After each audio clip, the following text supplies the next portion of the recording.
नमस्कार, मैं रवीश कुमार। बद्रीनाथ में बीजेपी हार गई है। विधानसभा का उपचुनाव था, लेकिन लोकसभा चुनाव में अयोध्या लोकसभा की सीट हारने के बाद बद्रीनाथ में बीजेपी हार जाएगी, इस खबर की चर्चा होनी ही थी।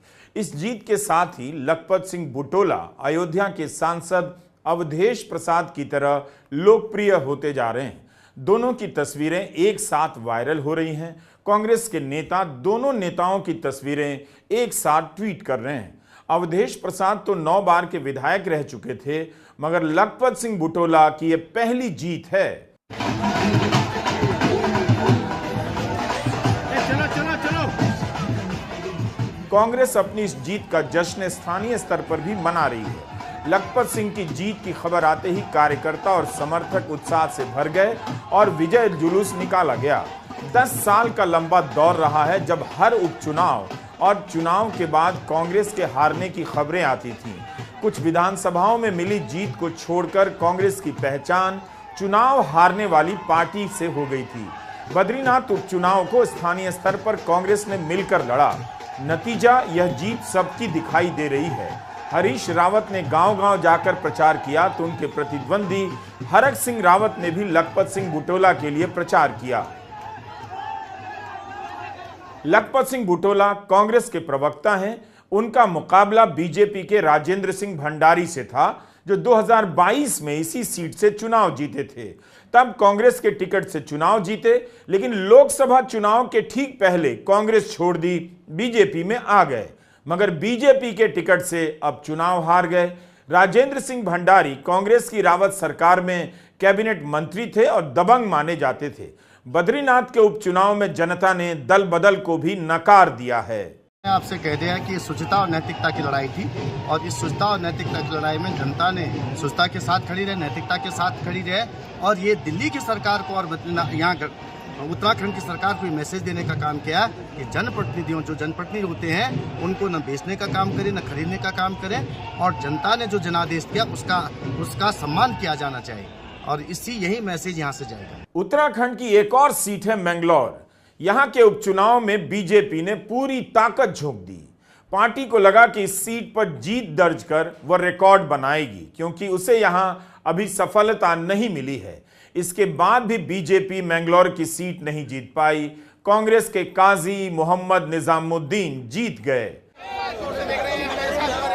यह मैंगलोर का वीडियो है। काजी की जीत की खबर मिलते ही उनके समर्थक बड़ी संख्या में जमा हो गए।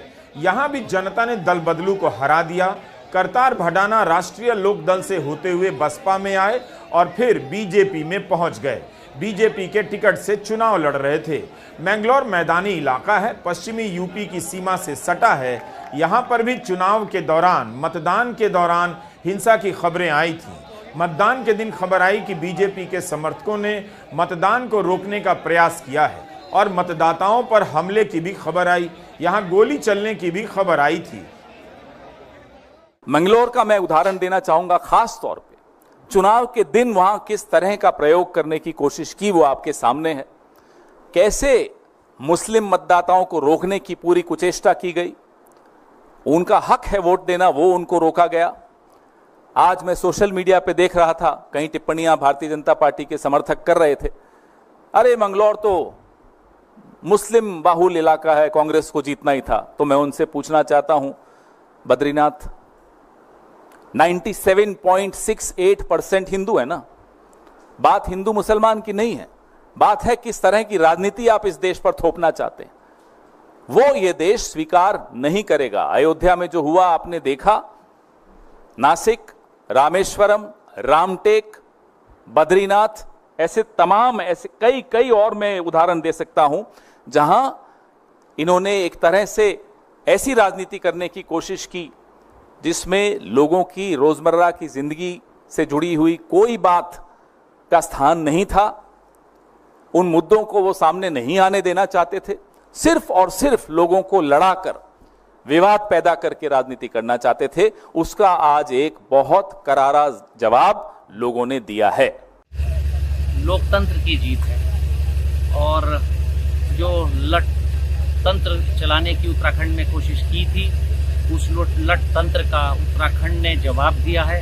यहाँ मैं सिर्फ आपसे एक बात कहना चाहूँगा, जो हमारे विपक्षी दल हैं, कि आप लोगों के दिल जीतने की कोशिश कीजिए, बूथ जीतने की कोशिश मत कीजिए, वरना जनता वही जवाब देगी जो अब मंगलौर विधानसभा उपचुनाव में दिया है। मैं मंगलौर विधानसभा की जनता का दिल से आभार व्यक्त करता हूं कि उन्होंने एक हेलीकॉप्टर के सामने एक मेरे जैसे इंसान को, पूरे तंत्र के सामने मुझको कांग्रेस पार्टी में विश्वास जताया। बहुत बहुत धन्यवाद। मंगलौर विधानसभा क्षेत्र का बहुत आभार, मेरी पार्टी के सभी नेताओं का, साथियों का, पूरे जिले और उत्तराखंड से बाहर के तमाम लोग साथी आए, उनका दिल से आभार। उत्तराखंड में पिछले 10 साल में जितने भी उपचुनाव हुए हैं, बीजेपी जीतती रही है। पहली बार बीजेपी हारी है। 10 साल बाद उपचुनाव में यहां कांग्रेस को 2 सीटों पर जीतने का मौका मिला है। बद्रीनाथ विधानसभा चमोली जिले में आती है। राजेंद्र सिंह भंडारी को बीजेपी में कौन लाया, किसने उन्हें टिकट दिया, यह तो बीजेपी समझती होगी। लेकिन इसी बद्रीनाथ सीट से महेंद्र भट्ट को राजेंद्र सिंह भंडारी ने हराया था। महेंद्र भट्ट अब बीजेपी से राज्यसभा के सांसद हैं और प्रदेश बीजेपी के अध्यक्ष। उन्होंने कहा कि उम्मीदवार का सिलेक्शन शायद ठीक नहीं था। क्या वे यह इशारा कर रहे हैं कि राजेंद्र सिंह भंडारी को ऊपर से थोपा गया और उनके उम्मीदवार होने में उनकी कोई भूमिका नहीं थी? जनादेश को स्वीकार करना हमारा कर्तव्य बनता है और ठीक है कि लोकसभा चुनाव के अंदर राजेंद्र भंडारी जाने से हमको बड़ा लाभ वाला 8,000 वोटों से अधिक मतों से वो सीट पर आगे रहे हैं। लेकिन कहीं ना कहीं प्रबंधन की मैं कहूँ बात, या जिस प्रकार सारे विरोधी दल एक होकर चुनाव लड़ने के बाद और जिस प्रकार की मिथ्या बातें वहाँ चलाई गई, निश्चित रूप से हम उस सीट को हमें अपेक्षा की हम जीते, हम जीत नहीं पाए हैं। हम उसकी समीक्षा करेंगे और भविष्य के अंदर वो सीट क्योंकि भाजपा की सीट हो रही है, अभी कुछ दिन पहले 8,000 मतों से हम लोग जीते हैं। व्यक्तिगत कारण भी उसमें प्रत्याशी की दिशा में चर्चा करेंगे और आगामी दिन में मैं भी कह सकता हूँ आज की तारीख में कि क्योंकि प्रत्याशी चयन में हमने केवल एक कहा था कांग्रेस जो विधायक आएगा हम उससे अपने चुनाव पर लड़ाएंगे, तो हो सकता है कि वो निर्णय हमारा जल्दबाजी का निर्णय हो, लेकिन भारतीय जनता पार्टी अपने सभी इस हार की समीक्षा हम लोग हर स्तर पर करेंगे। बद्रीनाथ की हार बीजेपी को काफी परेशान करने वाली है। ऐसी हार हेडलाइन मैनेजमेंट से भी पीछे नहीं रह पाती। अयोध्या की ही कितनी चर्चा हो गई। 2022 के विधानसभा चुनाव में बीजेपी बद्रीनाथ से हार गई। एक तरह से बीजेपी बद्रीनाथ में लगातार 2 चुनाव हारी है। 2022 में कांग्रेस के राजेंद्र सिंह भंडारी के जीतने पर इतनी चर्चा नहीं हुई जितनी इस बार लखपत सिंह बुटोला के जीतने पर हो रही है। इसका श्रेय केवल और केवल अयोध्या के सांसद अवधेश प्रसाद को जाता है। जयराम रमेश ने उत्तराखंड की जीत के बारे में कहा कि लग रहा है कि देश में राजनीति बदल रही है। बद्रीनाथ का संबंध भगवान विष्णु से है और केदारनाथ का संबंध भगवान शिव से। 2020 में प्रधानमंत्री मोदी ने केदारनाथ में ध्यान किया और उसके बाद बद्रीनाथ गए थे। यह खबर इसी साल की है जब बद्रीनाथ के कपाट खुले तो पहली अभिषेक पूजा प्रधानमंत्री मोदी के नाम पर की गई थी। पहले भी इस तरह की उनके नाम पर पूजा हुई है और इस तरह की खबरें छपी हैं। प्रधानमंत्री मोदी ने केदारनाथ और बद्रीनाथ की कई बार यात्रा की है। 2018 में राहुल गांधी ने कैलाश मानसरोवर की यात्रा की। इस यात्रा में 15 से 20 दिन लग जाते हैं। राहुल गांधी ने कैलाश मानसरोवर यात्रा से जुड़ी कई तस्वीरें ट्वीट की थीं। राहुल गांधी इसी साल फरवरी में केदारनाथ गए, तब अंदर पूजा के समय कैमरा ले जाने से मना कर दिया। बाद में उनका जो वीडियो आया वो मंदिर के बाहर का था। उत्तराखंड में बीजेपी ने चंपावत और बागेश्वर की लोकसभा सीट जीती, लेकिन 1 महीने के भीतर मैंगलोर और बद्रीनाथ की सीट हार गई। हाल ही में लोकसभा में भगवान शिव की तस्वीर लेकर राहुल गांधी ने बीजेपी को चैलेंज कर दिया कि वह डर की राजनीति करती है और राहुल नहीं डरते। लोकसभा में शिव की तस्वीर दिखाकर राहुल गांधी ने सभी को हैरान भी किया। भगवान शिव की तस्वीर लेकर राहुल गांधी यह बताना चाह रहे थे कि शिव की तरह वे भय मुक्त हैं, उन्हें डर नहीं लगता। उन्होंने भगवान शिव से सीखा है करुणा, साहस और निर्भीकता।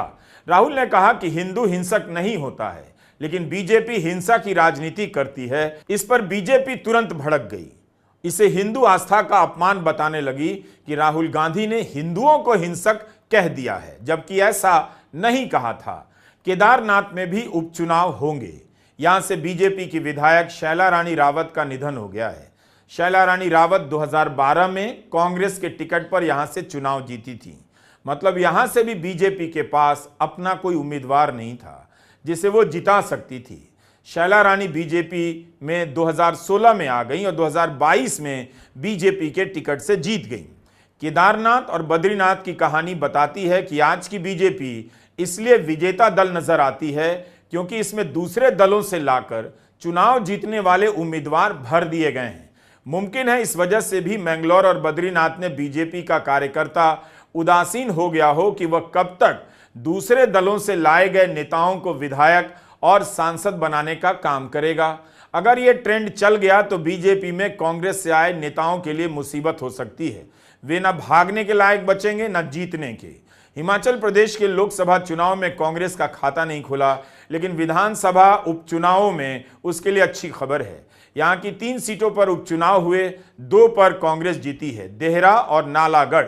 2022 के विधानसभा चुनाव में कांग्रेस इन दोनों सीटों पर हार गई थी। देहरा से मुख्यमंत्री सुखविंदर सिंह सुक्खू की पत्नी कमलेश ठाकुर जीत गई हैं। इस सीट पर भी निर्दलीय उम्मीदवार बीजेपी में चला गया था और बीजेपी के टिकट से चुनाव लड़ने पर हार गया। अभी तक माना जाता था कि चुनाव जीतना है तो अपनी पार्टी छोड़ो, बीजेपी में चलो, लेकिन बीजेपी में जाकर हारने की खबरें थोड़ी हाईलाइट होने लगी हैं। लोकसभा चुनाव के साथ साथ हिमाचल प्रदेश में 6 विधानसभा सीटों पर भी उपचुनाव हुए थे। इनमें से 4 पर कांग्रेस वापस जीत गई। एक तरह से हिमाचल में भी बीजेपी जाने वालों को हार का सामना करना पड़ा है। हिमाचल प्रदेश में कांग्रेस की सरकार फिर से सुरक्षित हो गई है। अब इसके विधायकों की संख्या 40 हो गई। इस तरह कांग्रेस को तोड़कर हिमाचल प्रदेश में सरकार गिराने की कोशिश जनता ने नाकाम कर दी।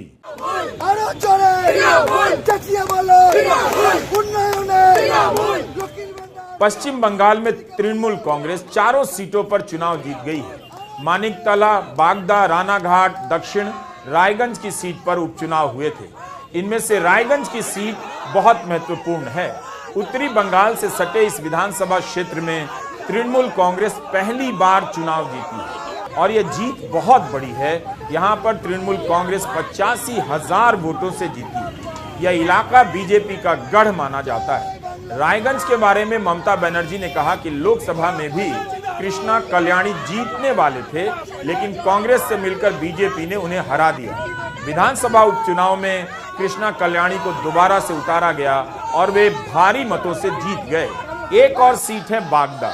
यह सीट जिस लोकसभा क्षेत्र में आती है वहीं से शांतनु ठाकुर लोकसभा जीते हैं, जिन्हें केंद्रीय राज्य मंत्री बनाया गया है।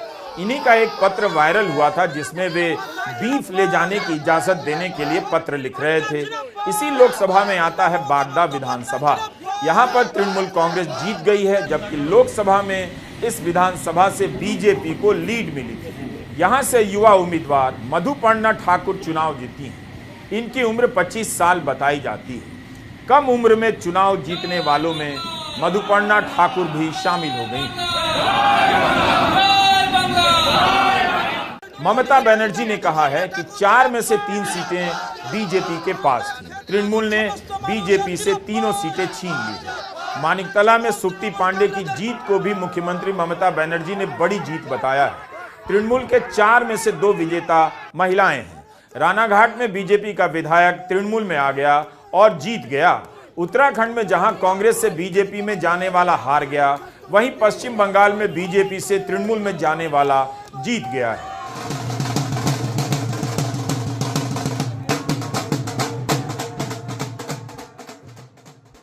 Together with the NDA party, all party, maybe I may be wrong, but whatever I heard, I came to know that collectively they all got 46% vote, and India itself have got 51% vote. So mandate is against of them, and now again they have started the agency Raj. And this Nyaya Samhita bill, I don't know what they have done. Even doctors are afraid. Journalists, you must know how your life is also danger for this bill. Freedom is at stake. Everybody, without any evidence, anybody can be victims of this bill. From the beginning, I am telling that to boycott, to suspend 147 MLA MP. You pass this bill. Never discussed. उपचुनावों को आमतौर पर खास महत्व नहीं दिया जाता, लेकिन लोकसभा चुनाव के बाद इंडिया गठबंधन का यह प्रदर्शन बता रहा है कि जनता के स्तर पर काफी कुछ बदला है। बीजेपी ने कोशिश तो जरूर की होगी, मगर उसे इस उपचुनाव में सफलता नहीं मिली। 13 सीटों के उपचुनाव में 10 सीटों पर इंडिया गठबंधन की जीत बताई जा रही है। अयोध्या के बाद बद्रीनाथ की सीट पर बीजेपी की हार उसे लंबे समय तक चुभने वाली है। नमस्कार, मैं रवीश कुमार।